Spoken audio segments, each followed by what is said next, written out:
Hey guys, if you're like me, you're studying for a CompTIA certification and you're having a little trouble remembering the common ports and protocols that are in the syllabus for the tests.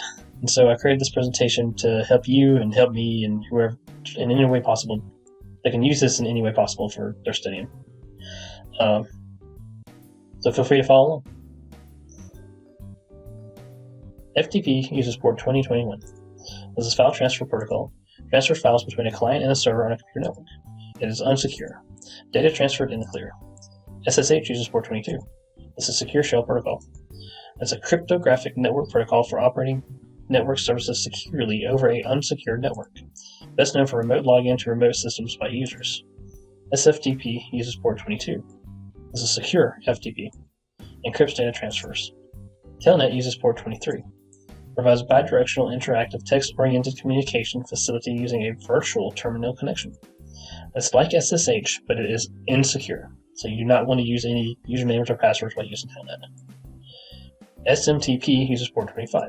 It's a simple mail transfer protocol. It's the internet standard for sending electronic email. DNS Port 53. Domain name service. Hierarchical, decentralized naming system for computers, services, or other resources connected to the internet or a private network. Converts domain name to IP address. DHCP uses port 6768. This is dynamic host control.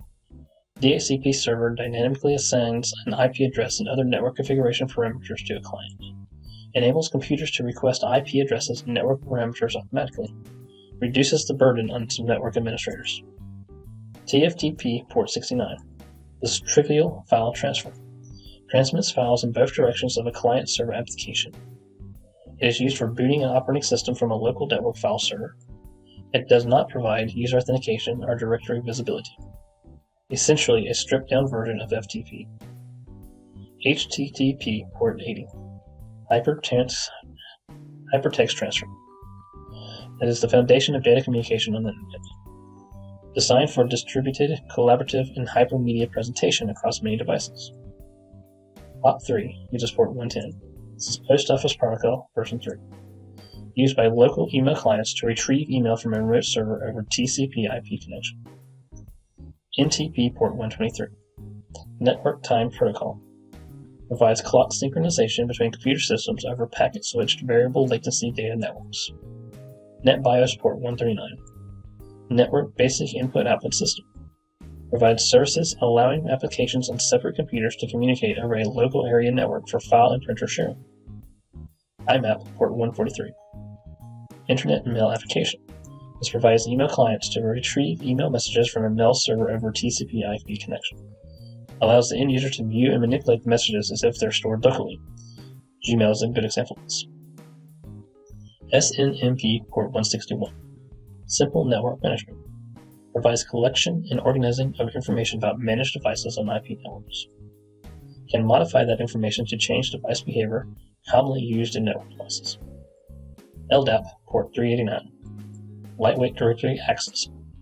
Open, vendor-neutral industry standard for accessing and maintaining distributed directory information services. LDAP and Active Directory uses port. HTTPS Port 443. This is HTTP secure. It's the foundation of e-commerce on the internet. Designed for adding security to the insecure HTTP protocol. SMB Port 445. Server message block. Provides shared access to files, printers, and miscellaneous communications between devices in a network. LDAPS Port 636. This is LDAP secure. Open and vendor-neutral industry standard for accessing and maintaining distributed directory information services. LDAP and Active Directory use the same. H.323 uses port 1720. This is a media transfer protocol. RDP uses port 3389. Remote desktop protocol. Proprietary protocol developed by Microsoft. Provides a user with a graphical interface to connect to another computer over a network connection. User employs the RDP client software for this purpose, and the other computer must run RDP server software. SIP Port 5060 and 5061. Session Initiation Protocol. Provides signaling and controlling multimedia communication sessions and applications. Used for internet telephony for voice and video calls, voice over internet, and instant messaging. Thank you guys, and if you have any other videos you would like for me to do, let me know in the comments. Have a good one.